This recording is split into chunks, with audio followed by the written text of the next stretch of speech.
o meu nome é Stephanie e hoje eu vou apresentar um seminário com o tema Radioatividade do Descobrimento às Inovações. O objetivo desse seminário é explicar o que é a radioatividade, falar sobre o seu descobrimento, os seus usos e as inovações que a gente tem atualmente. Bom, a minha motivação, ela foi que desde pequena eu ouvia nas minhas aulas de ciências sobre uma cientista chamada Marie Curie, e como o trabalho dela na descoberta da radioatividade tinha revolucionado o mundo. Então eu pensei, por que não aprender mais um pouco sobre o que essa cientista fez para revolucionar o mundo, o que fez ela ficar tão famosa a ponto dela estar nos meus livros de ciência. Aqui a gente tem uma visão geral do que a gente vai ser abordado nesse seminário. A gente tem a introdução, a radiação versus a radioatividade, o que é a radioatividade, o descobrimento dela, os tipos de radioatividade, partículas alfa, beta e raios gamas e as inovações. Bom, eu acho que a maior dúvida que fica e o maior receio das pessoas é qual é a diferença entre radiação e radioatividade e se é perigoso. Então, e se for perigoso, por que a gente usa? Por que ela é tão importante? Então, eu vou passar um videozinho explicando sobre esse conceito.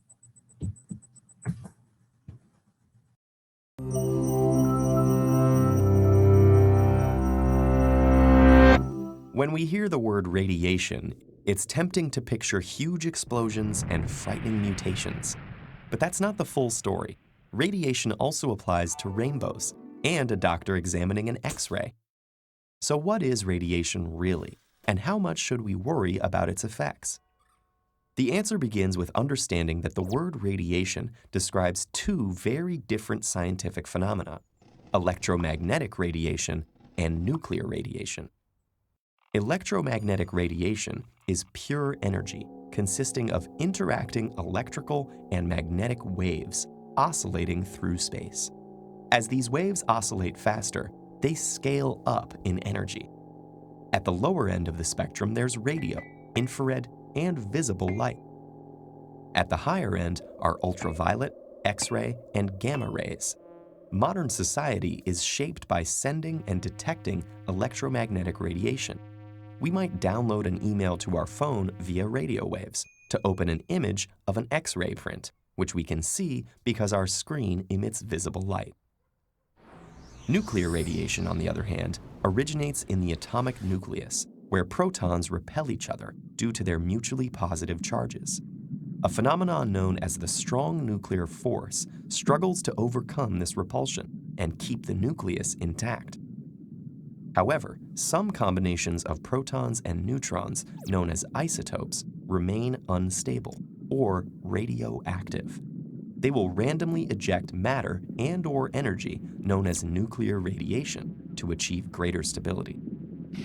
Nuclear radiation comes from natural sources like radon, a gas which seeps up from the ground. We also refine naturally occurring radioactive ores to fuel nuclear power plants. Even bananas contain trace amounts of a radioactive potassium isotope.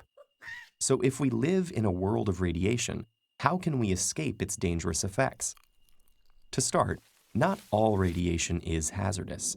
Radiation becomes risky when it rips atoms' electrons away upon impact, a process that can damage DNA. This is known as ionizing radiation, because an atom that has lost or gained electrons is called an ion. All nuclear radiation is ionizing, while only the highest energy electromagnetic radiation is. That includes gamma rays, X-rays, and the high energy end of ultraviolet. That's why, as an extra precaution during X-rays, doctors shield body parts they don't need to examine, and why beachgoers use sunscreen. In comparison, cell phones and microwaves operate at the lower end of the spectrum, so there is no risk of ionizing radiation from their use. The biggest health risk occurs when lots of ionizing radiation hits us in a short time period, also known as an acute exposure. Acute exposures overwhelm the body's natural ability to repair the damage. This can trigger cancers, cellular dysfunction, and potentially even death. Fortunately, acute exposures are rare, but we are exposed daily to lower levels of ionizing radiation from both natural and man-made sources. Scientists have a harder time quantifying these risks. Your body often repairs damage from small amounts of ionizing radiation, and if it can't, the results of damage may not manifest for a decade or more. One way scientists compare ionizing radiation exposure is a unit called the sievert. An acute exposure to 1 sievert will probably cause nausea within hours, and 4 sieverts could be fatal. However, our normal daily exposures are far lower. The average person receives 6.2 millisieverts of radiation from all sources annually, around a third due to radon. At only 5 microsieverts each, you'd need to get more than 1,200 dental x-rays to rack up your annual dosage. And remember that banana? If you could absorb all the banana's radiation, you'd need around 170 a day to hit your annual dosage. We live in a world of radiation. However, much of that radiation is non-ionizing. For the remainder that is ionizing, our exposures are usually low, and choices like getting your home tested for radon and wearing sunscreen can help reduce the associated health risks. Marie Curie, one of the early radiation pioneers, summed up the challenge as follows: "Nothing in life is to be feared. It is only to be understood. Now is the time to understand more so that we may fear less."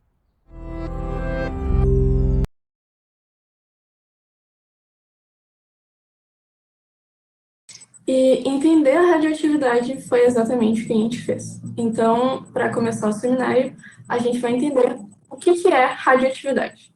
A radioatividade ela é definida como o fenômeno pelo qual o núcleo instável de um átomo emite partículas e ondas para atingir a estabilidade.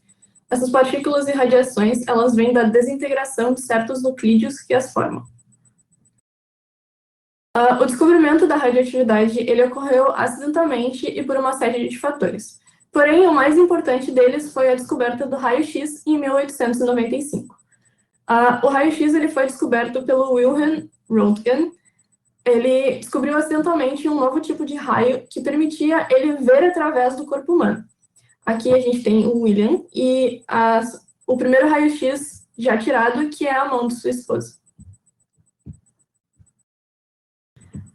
Um cientista chamado Antoine-Henri Becquerel, ele viu essa descoberta e ele pensou que ela podia estar muito relacionada com a fluorescência e a fosforescência de certos compostos.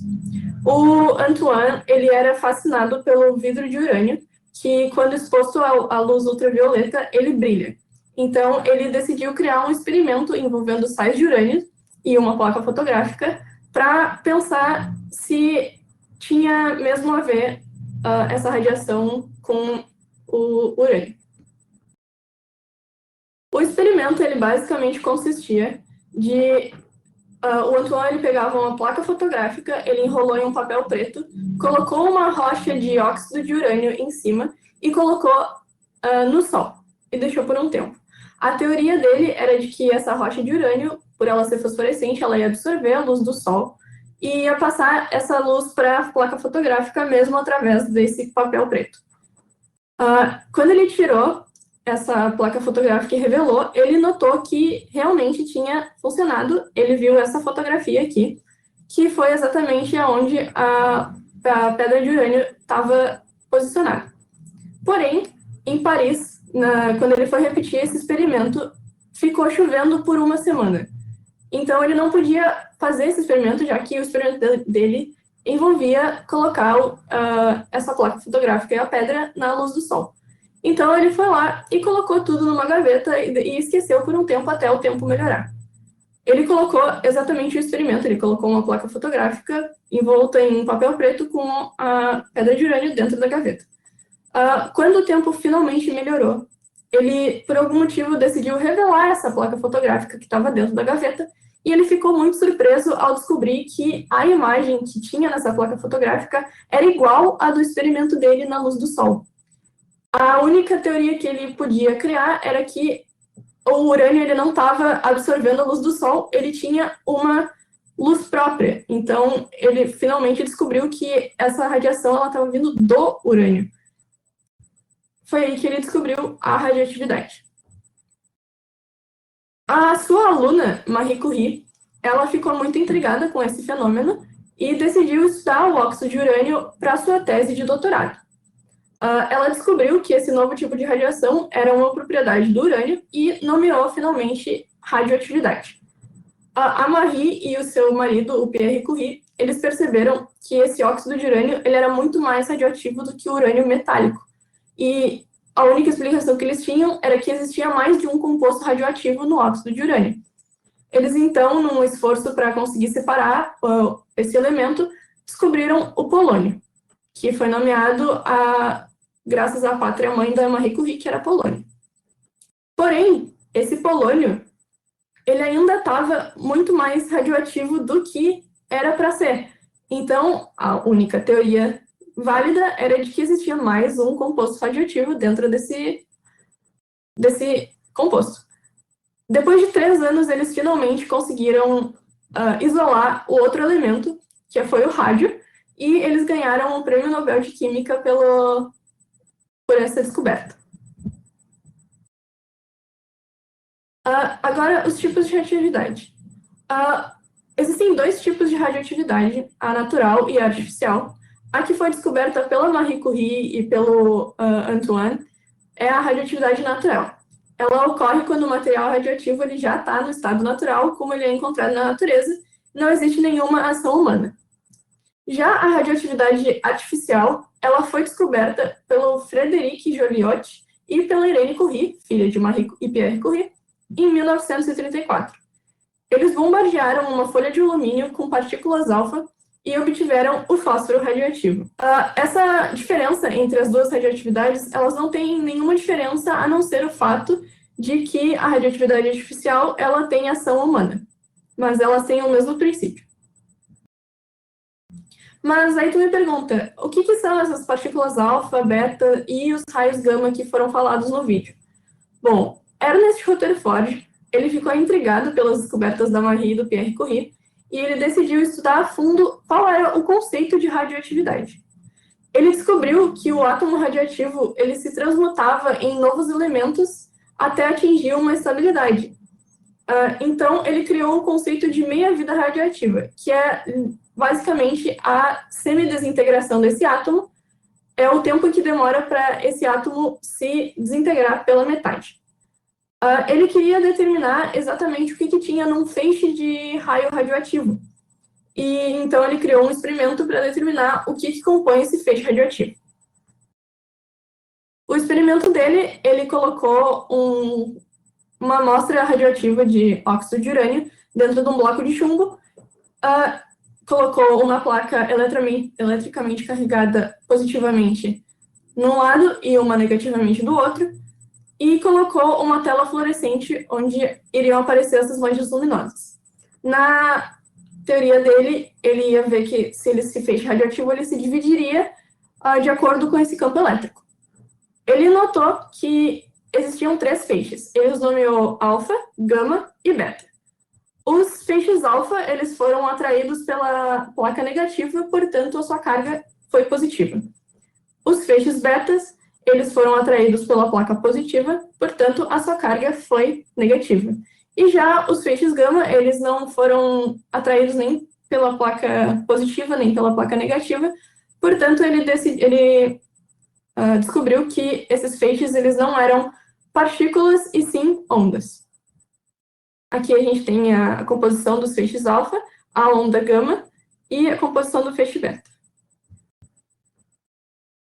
As partículas alfa, elas são uma forma de radiação ionizante de partículas de alta energia. Elas consistem de 2 prótons e 2 nêutrons que são mantidos juntos por uma força muito grande, que é a força forte. Como eles foram desviados pelo campo negativo, a sua carga foi positiva, e quando ela é emitida por um átomo, o átomo ele se transmuta em um novo elemento com número atômico menor em 2 prótons e uma massa menor em 4 unidades, porque essa partícula alfa ela é composta por 2 prótons e 2 nêutrons. Então, por exemplo, se um urânio 238 emitir uma partícula alfa, ele vai se transformar no tório 234. As partículas beta, elas são uma forma de radiação ionizante emitida com carga negativa por certos núcleos radioativos. Por exemplo, o carbono 14 e o potássio 40. Elas consistem de um nêutron que se dividiu em um próton e um elétron.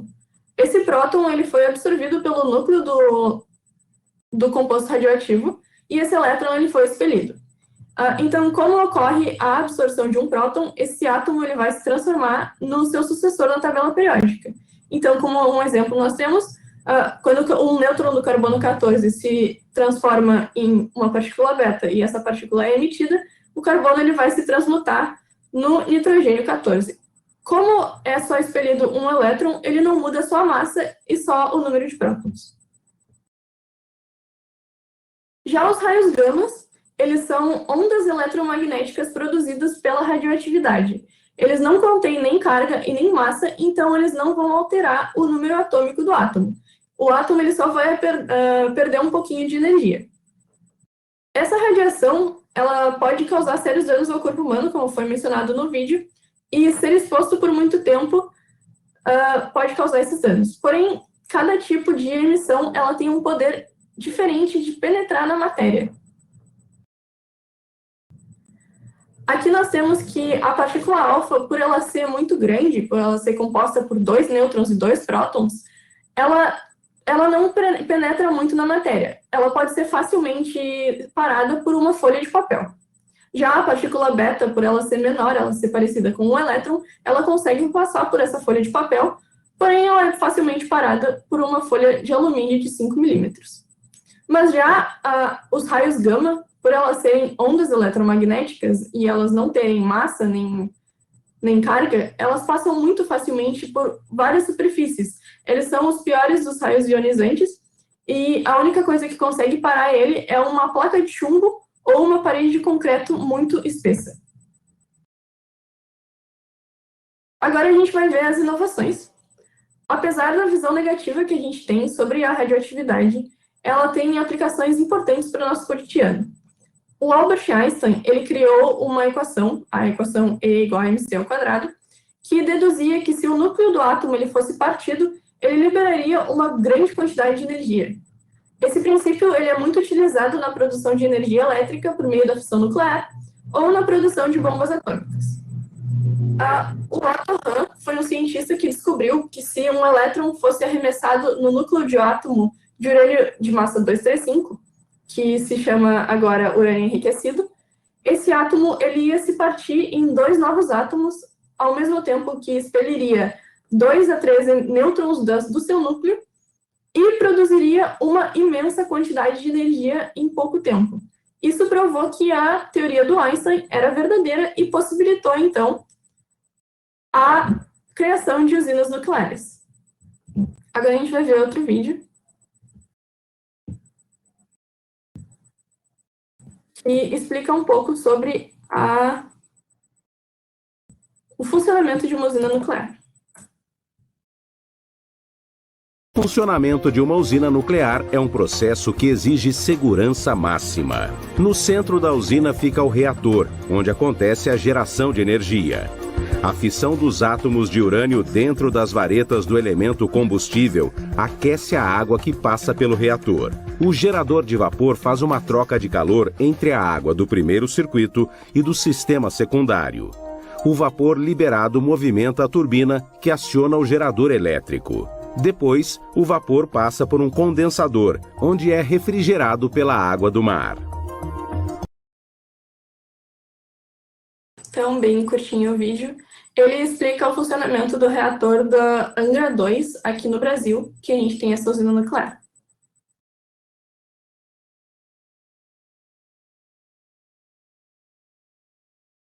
Uma outra inovação foi a radioterapia, que ela tem um papel fundamental na área da medicina com o tratamento de alguns tipos de câncer. A Marie e o Pierre Curie, eles descobriram que essa radioatividade do rádio, do polônio, do urânio, ela tem efeitos nas células doentes do nosso corpo e nas células normais também. Então, eles utilizaram isso para criar os primeiros tratamentos contra o câncer.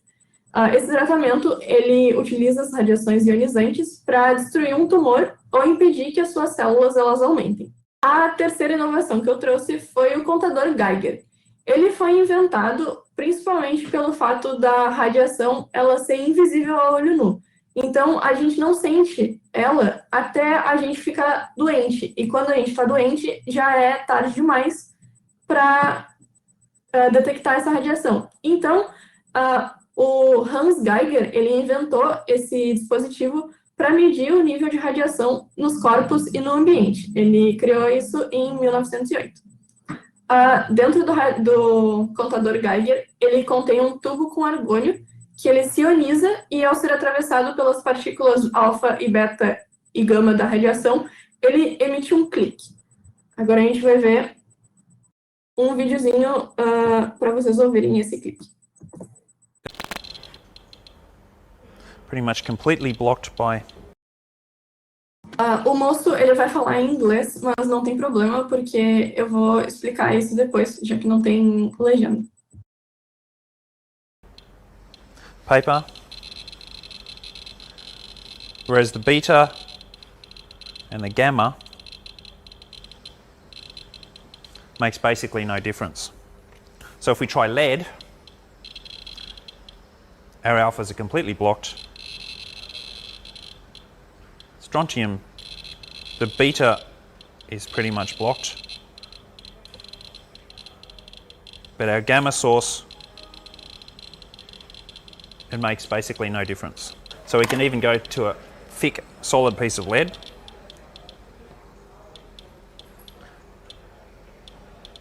Então ali o moço ele explicou o que eu tinha explicado sobre os tipos de radiação alfa, beta e gama, eles passarem por superfícies. Como vocês viram, a radiação alfa, que foi a primeira, ela é facilmente parada por papel, a radiação beta não, e nem a radiação gama. Ele pegou depois um pedacinho de chumbo, bem fino. As partículas alfa elas foram completamente paradas, as partículas betas também, porém, os raios gama, eles ainda passaram. No final, ele pegou um mais grosso ainda, um pedaço de chumbo mais grosso ainda. De novo, partículas alfa e beta foram paradas, porém, os raios gama, eles ainda passavam um pouco. Isso para mostrar para vocês o quão importante é esse contador Geiger. E por último, a última inovação que eu trouxe foi a datação por carbono 14. Como eu tinha explicado, o carbono 14 ele é um isótopo radioativo que emite uma partícula beta. Essa datação ela é usada para determinar precisamente a idade de um objeto de origem biológica de até 50 mil anos de idade. Ela é extremamente precisa e ela pode ser usada para datar ossos, fibras, madeiras e plantas. Ela funciona medindo a quantidade de carbono 14 presente no organismo na hora de sua morte. Então, nós, organismos vivos, nós temos uma quantidade fixa de carbono 14 no nosso organismo, e toda vez que esse carbono ele emite uma radiação beta e se transforma em nitrogênio, a gente absorve mais carbono 14.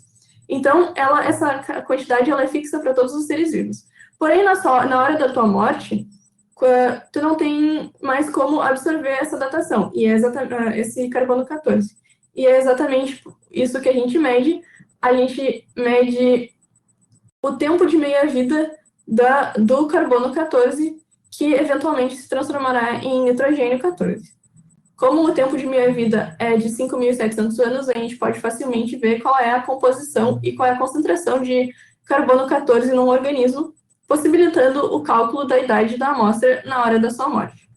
Essa datação ela é extremamente precisa para organismos que morreram antes da década de 40. A década de 40, ela ocorreu a descoberta da bomba atômica também, e como ocorreram vários testes, essa radiação da bomba atômica, ela ficou no ambiente e ela está mexendo um pouquinho com as datações por carbono, mas ela é extremamente precisa para datar organismos de até 50 mil anos de idade, e ela é muito utilizada por arqueólogos. Bom, aqui estão algumas referências que eu utilizei para fazer esse seminário. Fica aqui o meu muito obrigada, e se vocês tiverem alguma dúvida, vocês podem me perguntar. Obrigada pela atenção até aqui, pessoal. Nos siga nas redes sociais, Facebook, Instagram e também no LinkedIn. Te esperamos lá.